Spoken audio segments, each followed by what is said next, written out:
For a great cup of joe, there's one thing you should know. Your morning brew can also be playful. Buff Boy Brewing guys make the temperature rise, and you surely feel naughty when you swallow our coffee.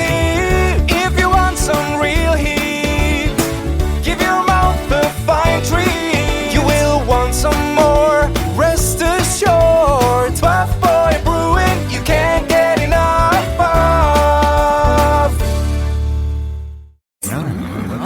It's time for The Scribble, your weekly fix of celebrity chats, bizarre stories in the news, and basic random chatter with best-selling author and syndicated radio host Jeremy Bradley.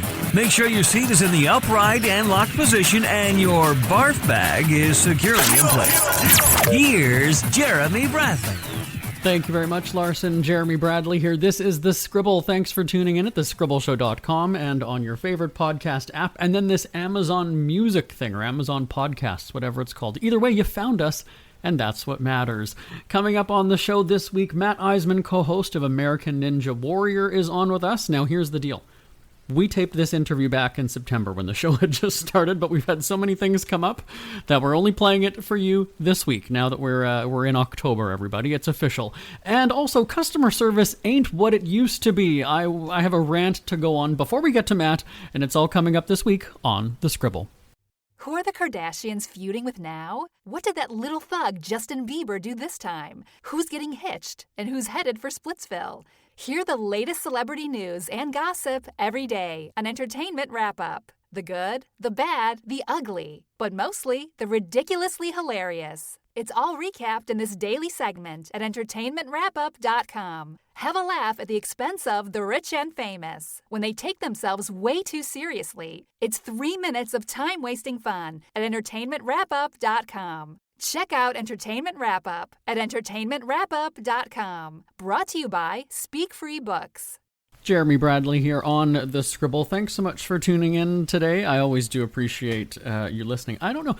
Okay, let's stop down here for a second because my hands are somehow sticky-ish, all right? They're not sticky like I could touch a piece of paper and it's going to stick to my finger, but just like I feel like there's something on it. And then when I was moving the mouse just now, and then I was touching the keyboard, and it almost, I don't know, I'm trying to think of like a food that I would have been eating that would make it like that, right? Because here's the deal, and we've had this discussion on the radio shows many times. I don't lick my fingers when I eat. I'm a napkin person. That's why I go through tons of napkins at a restaurant or at home or what have you. And so because I don't get a proper cleaning of your fingers, right? It's not like I've washed my hands and now I'm going back to the keyboard. I'll have the food here, I wipe it with the napkin, and then so in a sense, I guess I'm just sort of smearing whatever it is along my fingers and then wiping it off, right? Anyway, so there's, I don't know, just like my keyboard and my mouse feel sticky for some reason. I heard that, Tim, just now. People talk in my ear as I'm doing the show, and he's like, were you watching porn at your computer? No, I was not. Thank you very much.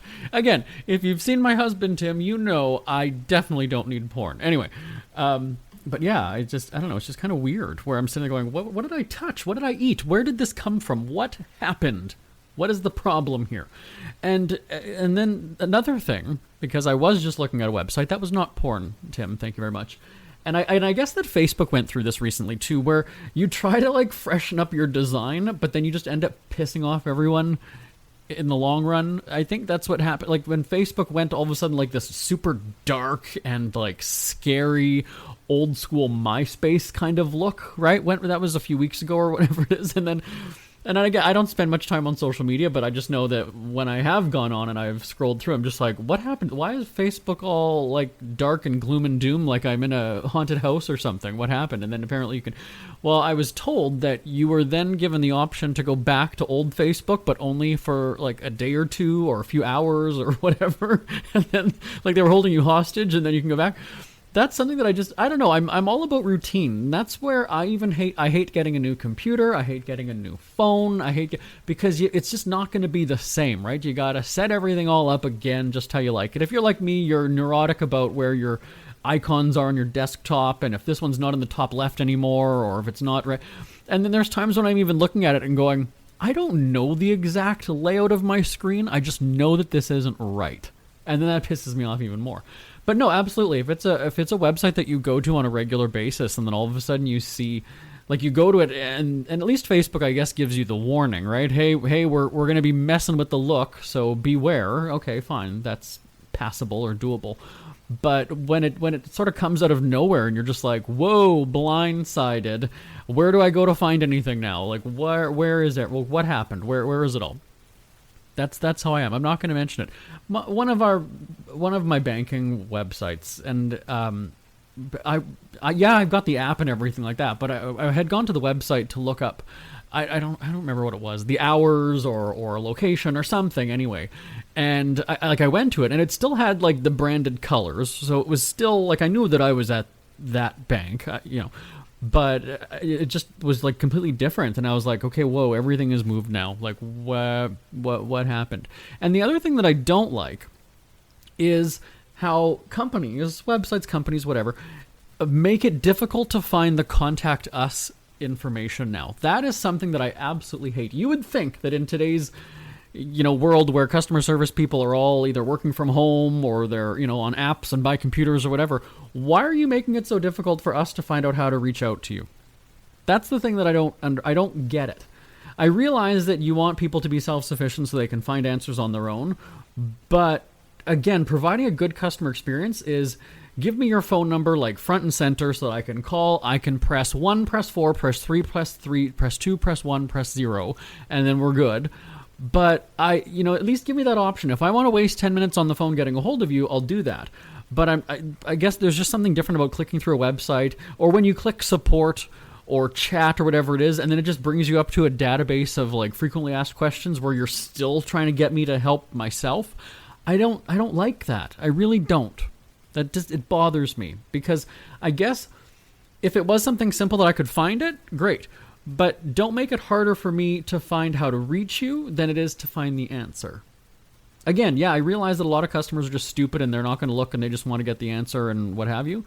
But I guess I'm a little bit different like that. Like I am only going to, because I know it's going to take me a good 5 minutes to get through the prompts and listen carefully, because our menu options have changed. 1, no, they haven't, and 2, do you think that I've memorized it? Where am I calling? Like Staples, Best Buy? Like, have I really memorized your prompts? Really? Come on now, get over yourself. No. And while I'm going on this rant about customer service, I've got to tell you, I'm not going to name the company, but I ordered a picture frame online. Now, our house, we don't have very many we don't have much artwork. We don't have pictures of, the dogs. We don't have pictures of us. We honestly don't. We really don't. Because it's more for the cleaning lady to dust, and it takes longer, and I got to pay her more, so why would I do that? But I ordered a picture frame, and it was hard enough to get the 20% off coupon for the first order, right? They always entice you at that offer, and the picture frame was horribly expensive, so I would not have paid full price for it anyway. But you sign up for their email list, right? You get your 20% off offer or discount deal, whatever you want to call it, and I placed the order. Now, first off, I didn't get the 20% off right away. So then I'm freaking out going, okay, wait a second. You've sent me 7 emails within an hour of signing up. None of them has my code or my coupon or whatever it is. I don't know. Do I need a certain letter or number? Is it so I go into my account, they say that there's no deals active or no offers active, and I'm like, okay, well, is it 20%? Oh, what happened then? Did it not work? Did I do something wrong? I didn't come until like 12 or 14 or 16 hours later. It took a very long time for me to get the offer. So I placed the order for the picture frame. In that time, okay, it took about a week, I would say. Let's say a week. So, for instance, I ordered on Monday. It was delivered the next Monday. Okay, let's say 8 days then. 7 days if you don't count the day of ordering. Anyway, in that time, I had 5 emails, like promotional marketing emails from that company. So here's my thing. And again, I get that like email marketing is the new telemarketing, right? That's the way you're going to hit me. This is also why I refuse to give companies my cell phone number when they say, oh, well, give us your cell phone number. You know what I'm going to do? I'm going to give you a landline number, And then if you're going to be texting it, it's going to be going nowhere and you're wasting your time. That's the thing. My cell phone number is personal, it's private, it's whatever. If it's going to be a business transaction or transactional, you've got my office number or you've got my home number. You don't need my cell phone. You don't need to reach me while I'm on the go. I'm sorry, you don't. Now, if you're something like our veterinarian's office where it's, okay, sure, I'll make that exception. But when it comes to, Toys R Us or Foot Locker and I'm just throwing out names here, Bath and Body Works or what's the one I'm thinking of? Bed Bath and Beyond, any of those, you don't need my cell phone number. No thanks. No, I'm good. And so anyway, so the item hadn't even been delivered yet. Hadn't even received it. And you're already blasting me with more and more and more offers. Buy this, buy this, buy this. So here's what I think you should do. And again, I took communications and, journalism, broadcasting, marketing, whatever in school. Of course, before the days of all this e-commerce stuff. But here's what I would appreciate as a consumer. Also as a cheapskate, a best-selling author of a cheapskate book. Somehow fix your system to tell you when my item was delivered, right? If I can track the package, there's nothing stopping you from getting that information on your end, right? Send me an email the next day asking me how it is. How do I like my purchase? How does the picture frame look in your house, Jeremy? Something. Like, do a follow-up with that. If you get a positive response, and maybe it's even just a yes or no box, right? Are you happy with your purchase? Yes. Boom. Then trigger the emails of, in 2 days, try to sell me something else. 5 days, try to sell me something else. But I don't even have my first order. We don't even have a trusted business relationship yet. All I know is that I've given you money, and you've allegedly sent me what I paid for. Right? I don't even have it in my hands yet, and you're already blasting me, trying to get me to buy more. Wait. Give me a few days with my purchase. Let me decide if I'm happy with it, if I like you. Do I feel that it's good value? Do I feel your prices are ridiculous for the quality that I get? Like, give me some breathing time first, and then unload. But I also don't appreciate this whole unsubscribe, and then it's like, well, it could take 3 days. Again, I realize that these emails are loaded in the chamber and they're ready to go because it's triggered by whatever. Fine. But maybe not. Again, because it took you all of 1 second to add me to your email spam list, but it's going to take you 3-4 days because these are already... No. When I hit unsubscribe, that should automatically take me out of your database and remove me from the next ones you're about to blast me with in a couple of days. That's how I look at it. And again, digital marketers or whoever, e-commerce marketers, whatever you're called, are probably going to disagree with me and probably going to go and say, well, that statistically people do respond to that first email. But fine. But here's the deal. Is I'm not going to shop with you again. Now, again, it depends on what it is, right? If it's a company or a brand that I really, really, really, really respect, and of course there's no way for them to know that really, I guess, then I would maybe make accommodation and let it pass for a little bit. But I would also be, if you're going to be throwing me statistics, I also want to know how many people unsubscribe within 5 minutes of opening that email, or just even delete them altogether. Because from what I understand, open rates, I think that's the term, open rates, aren't very high for people who have subscribed to emails anyway. So it's kind of like, you've got to think about this then for a second. Got to think about that. These people have said, I want email from you, but the majority of them aren't opening them. So what's the balance here? What is it going to be on the subject line that's going to hook me? Am I going to see her? Because I can honestly tell you, that company that I was just talking about from the picture frame, I see your name come up in my inbox. Now I'm trained to delete it already. Now that I've got my item, well, okay, and I've unsubscribed. And when I see it again, it just makes me madder. It makes it worse now. So now you're actually just tarnishing your own brand by doing that, by just this automated, transactional email. Like, have a human behind it. And then when I call you to complain and tell you to take me off the list, and I can't find out how to reach you, but yet you guys can reach me at 4 a.m, 5 a.m, 7 p.m, wherever. I don't like it. It's too one-sided. I don't like it. And again, I wrote a column about that years ago. It was called one email doesn't mean I want a relationship with you or something like that. And it was basically outlining that. Yeah, it's kind of thought. Anyways, send your thoughts live at jbonair.com. That's the email address, live at jbonair.com. Isn't it crazy that you wait for payday, but before you know it, you're strapped for cash again? It's time to stop blowing your money and become a smart spender with the book, The Official Guide to Being an American Cheapskate, at cheapskatebook.com. Learn simple ways to cut costs at home every day and during special times of the year. Don't go broke at Christmas. Don't remortgage the house for a fancy vacation. The book is filled with tips to save you money throughout the year. Check out the best-selling book, The Official Guide to Being an American Cheapskate, at cheapskatebook.com or on Amazon and iTunes. Ever had something to get off your chest but never had the balls to say it?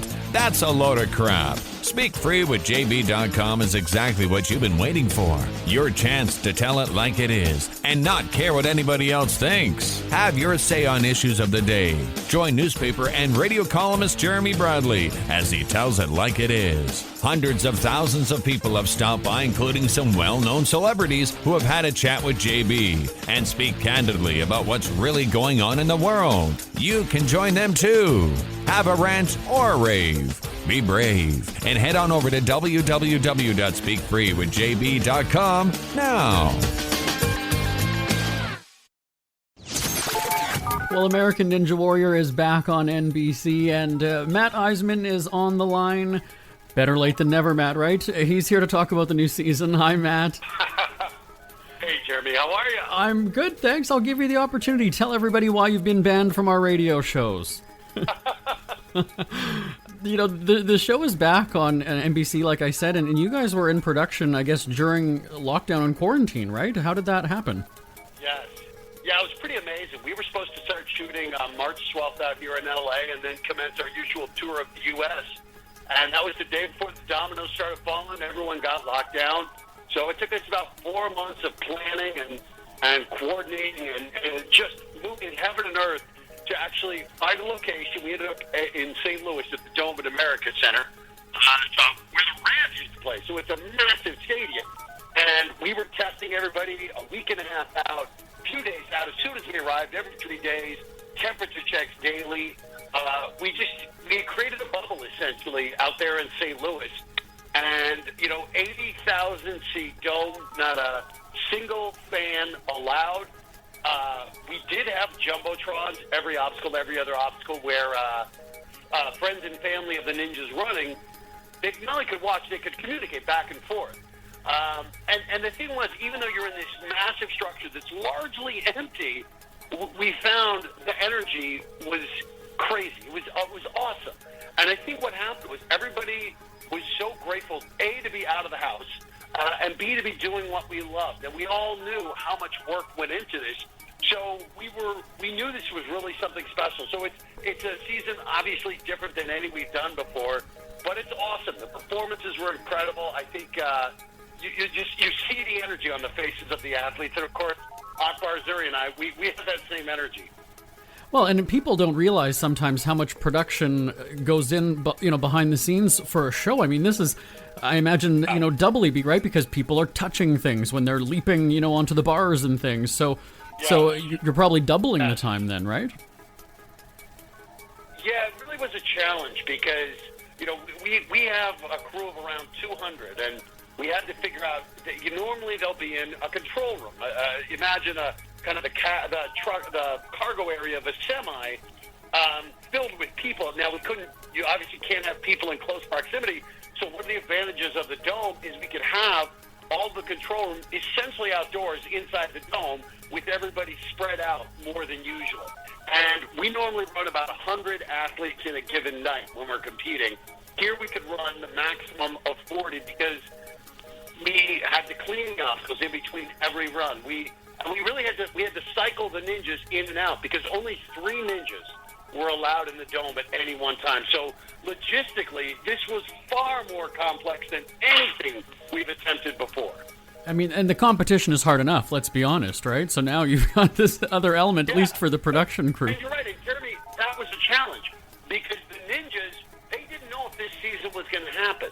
And even those who were trying to stay ready, where do you train? Ninja gyms, they're closed. So unless a few of them owned them, or some of them had obstacles in their backyard. But these ninjas had to get so creative with their training and come in. And some of them said it. Some of them said, like, my cardio's not where it is. My preparation isn't where it is. And yet they found a way. I think that's one of the things that we've seen year after year is these athletes, when we throw impossible challenges at them, they somehow rise to the occasion. And it's awesome. It was just so awesome to see the performances under these conditions.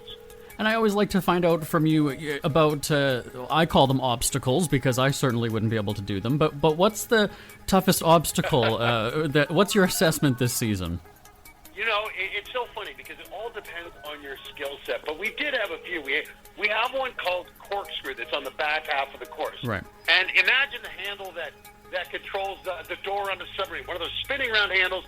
It's on a pillar, and you lachey up to it, grab it, and as it does, it spins around. So the ninja will spin 2.5 times as they drop. And so these athletes are getting whipped around. It's like a centrifugal force just launching them all over the place, trying to hold on. We thought arms were going to be ripped up. I thought it's a great one to watch, and it's so challenging because by the time they get to it, they've already gone through 7 obstacles. They're exhausted. We just, every season, the obstacles get more challenging and more diabolical, and the ninjas get better and better. And it's just, for me, Jeremy, every obstacle looks impossible. But these athletes, they were just amazing. And I can't wait for people to see just how good the performances are this season. We've had a few episodes, and people have been blown away. And see, everybody listening, I mean, both Matt and I are powerhouses. We all know that. And what I started doing this season, Matt... Jeremy, we're legends. That's why I do radio, so nobody can see me. But you know, I started to feel lazy watching the show. You know, you're on the couch, you've got the chips, whatever it is, right? And you see these people doing, you know, leaping. They're climbing a wall straight up, for God's sake. So what I did was I downloaded one of those apps that has like the 7-minute workout kind of a thing. And I'm dying on the floor, you know, 7 minutes in, and these people are doing this for, you know, sometimes, you know, 2 minutes, 3 minutes, and I'm sitting there going, my 7-minute workout is nothing compared to what these people are doing on this course, right? You know what's funny, Jeremy, is what's great is all these athletes are incredibly fit, but what's great is when you see the beginnings of their journey. Yeah. And you see how some of them were just where you are, or worse. Some of them, you know, people with cystic fibrosis, people battling cancer, people, you know, differently able. And it's amazing to see some of them have footage of when they started. And maybe they couldn't even do a pull-up. And then you look, and now they can do 22 pull-ups. And it's amazing because the secret to Ninja Warrior isn't some supernatural gift. It's hard work. And we see that. And I love that the ninjas embrace that. They're the first to say that the only way you get better is just putting in time. It's day in and day out, just doing a little bit more every day, and seeing them get fit, and seeing how many of them inspire others to do that same journey. It's an amazing, and it's become more than a sport. You really see this community, and that it transforms lives in such wonderful and sometimes unexpected ways. And you've been doing the show a few years now, and obviously to get through to the competition, these people have to be good. As you're saying, they have to improve and get better. But are you ever surprised by anybody that maybe you sized them up and you were like, damn, I got that wrong? Oh, so I will tell you, Jeremy, for the first few years, I used to make bold predictions on who would do well, who would fall, and I was wrong. I was always wrong. And now, because of that, I look at these athletes, and I have such an open mind. And the other thing you see is, again, sometimes it's not the physical that makes them great. It's their willingness to work, the things you can't see. And it's that ability to rise to the moment, the ability to perform under pressure. Those are things you can't see by looking. And that's why I love it, because we have some athletes, unexpected performances, and when you look at them, and I love that about Ninja Warriors, you really can't judge the book by its cover. It really is what's inside and what you've done to get to that moment that determines how you do. And then we're almost out of time, but I know there's the All-Stars Challenge that you... Team Matt, it's twice in a row now, right, that you've won? Boom! I'm a champion, Jeremy! The greatest team of all time!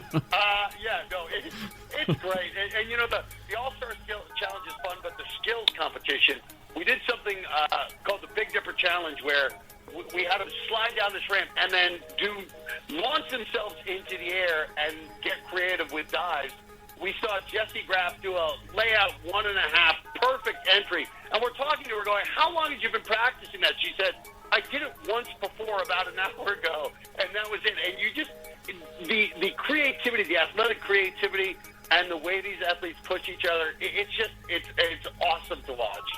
And, well, we are going to be watching because it's much more interesting than ballroom dancing, isn't it, Matt? Listen, I love watching celebs kick up their heels, but yeah, I think Ninja Warrior is, I'm biased, of course, but I love our show, and I love that people enjoy it on Monday night. And it's Monday night on NBC. Oh, and Telemundo, they say. It's on Telemundo now. Are you doing it in Spanish, too? Sí. Oh, give us some... And you go, no, I wish. My Spanish is so bad. I could barely say my own name. So I think they probably found an announcer and gave him a couple Red Bulls. And I actually did see one of my episodes dubbed into Spanish once, and I thought that announcer had a spectacular voice. I was a little jealous. Oh, so he did you better than you? Is that what you're saying? Yeah, that's what I was saying, Jeremy. It was really disconcerting. I thought, if his English is good, I could be in trouble. All right. Well, we're going to be watching American Ninja Warrior. Check your local listings, everybody. Matt Iseman, always great chatting with you.